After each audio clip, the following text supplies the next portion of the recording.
बिस्मिल्लाहिर्रहमानिर्रहीम। बेच दी हैं तलवारें और ख़रीद लिए हैं मुसल्ले।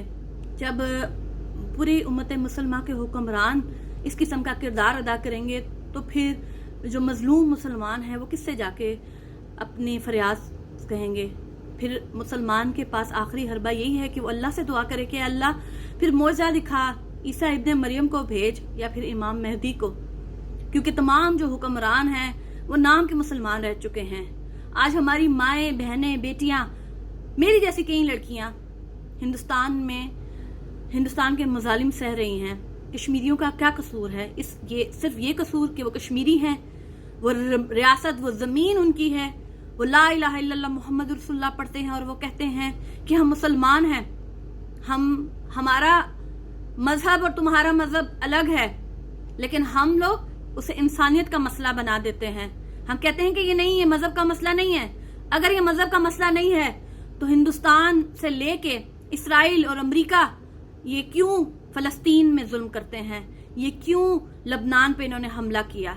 क्यों ये सऊदी अरब में अपना न्योम शहर बना रहे हैं? क्यों आप देखें फलस्तीन, इराक, ईरान, शाम, लीबिया, सूरिया, आज जहां पे भी देखेंगे मुसलमानों पे जुल्म हो रहा है। फिर भी हम कहते हैं कि ये इंसानियत का मसला है। अगर ये इंसानियत का मसला है तो बताएं कहाँ पे क्रिश्चियंस को मारा जा रहा है, कहाँ पे यहूदियों को मारा जा रहा है? सिर्फ और सिर्फ मुसलमानों को शहीद किया जा रहा है क्योंकि इस्लाम को खत्म करने की ये कोशिश है। अल्लामा इकबाल रहमतुल्लाह के कहा करते थे कि कादियानियत यहूदियत का प्रचार है। 1.5 सदी हो चुकी है।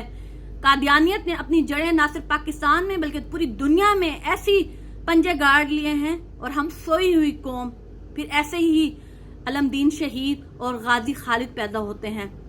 मैं ये नहीं कहती कि वो लोग अगर सामने वाले को कत्ल करते हैं ये इंसानियत का कत्ल है। एक कत्ल चाहे वो किसी का भी आप करें, कत्ल की सजा कत्ल ही होती है।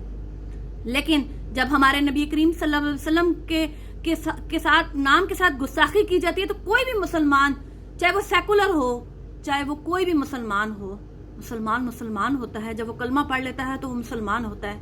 किसी मुसलमान से ये बर्दाश्त नहीं होता। बहुत ज़्यादा ऐसे कॉन्स्टिट्यूशन जो हैं वो बनाए गए हैं लेकिन उन पे अमल नहीं किया जाता। आज यूनिवर्सिटीज़, कॉलेजेस में आप चले जाएं, आपको नज़र आएगा कि बहुत सारे जो हैं वो आने वाली हमारी जो जनरेशन है, हमारे जो स्टूडेंट्स हैं, हमारा जो मुल्क का मुस्तकबिल है, उनके जहनों को बदला जा रहा है। 10,000 के करीब हर साल जो लोग हैं वो कादियानियत इख्तियार करके दूसरे मुल्कों में नेशनैलिटीज़ के लिए जाते हैं, पैसों की खातिर अपना ईमान बेच देते हैं। क्यों ऐसा हो रहा है? क्या हम लोग नबी करीम सल्लल्लाहु अलैहि वसल्लम से जो हमने वादे किए, जो उनसे मोहब्बत की, क्या हम वो भूल चुके हैं? इन दुनिया की आसाइशों के लिए हमने जो इतना बड़ा सौदा अल्लाह के साथ किया हुआ है, वो जन्नत का सौदा, वो हम लोग भूल रहे हैं। मुझे अफसोस है तमाम वो हुक्मरान जो मुसलमान अपने आप को कहते हैं लेकिन वो कश्मीर में होने वाले मजालिम के लिए आवाज़ें उठाते हैं। और मैं खराज तहसीन पेश करती हूँ महातीर मोहम्मद साहब को भी और तैयब उर्दगान को भी, जिनका सिर्फ और सिर्फ कश्मीरियों के साथ कलमे का रिश्ता है, दिल का रिश्ता है, इंसानियत का रिश्ता है, मोहब्बत का रिश्ता है। मुझे आज भी याद है कि मैंने एक जगह पढ़ा था कि एक फ़लस्तीनी बच्चा हाथ में पत्थर उठाए हुए इसराइली फौज को कह रहा था कि तुम मस्जिद अक्सा को शहीद नहीं कर सकते, तुम हमें मार नहीं सकते, क्योंकि हमारा एटम बम पाकिस्तान के पास इमानत है। एक यहूदी मुसलमान के रूप में आता है और मुसलमानों पर रिसर्च करता है। तो एक मुसलमान ने पूछा, बताओ कि तुमने मुसलमानों में क्या अलग बात पाई? वो कहता है कि दुनिया की हर चीज उनकी तबाह कर दी जाए, उनकी मसाजिद को शहीद किया जाए, उनके कुरान की बेहरमती की जाए, वो बर्दाश्त कर लेते हैं, लेकिन जब उनके नबी के बारे में कोई लफ्ज कहा जाए तो वो बर्दाश्त नहीं करते। तो उस नबी ने ही 28 जहाद अपनी जिंदगी में किए और आज हमारे कश्मीर की माएँ बहनें 1 साल से लुट रही हैं। लेकिन जिस तरह आज मैं यहाँ पे आज़ादी से बैठ के बात कर सकती हूँ, मैं एक कश्मीरी हूँ,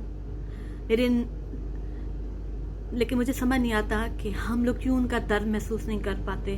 हमें ये समझ क्यों नहीं आती कि यहूदो नसारा और मुशरिकीन हमारे दुश्मन हैं, हमारे इस्लाम के दुश्मन हैं। आप देखें फ़लस्तीन है, इराक, शाम, लुबनान, सब मुल्कों को तो उन्होंने तबाह कर दिया है। अब सऊदी अरब, कतर اور پاکستان کون سا ملک ہے جس کے ساتھ ان کی دشمنی نہ ہو؟ اب مسلمانوں کو اپنی آنکھیں کھول لینے کی ضرورت ہے، اپنے دشمن کو اور دوست کو پہچاننے کی ضرورت ہے۔ پرائم منسٹر عمران خان صاحب داڑھی رکھنے والے مسلمان نہیں ہیں، لیکن ان سے بہترین مسلمان کوئی نہیں ہے۔ شکریہ، جزاک اللہ۔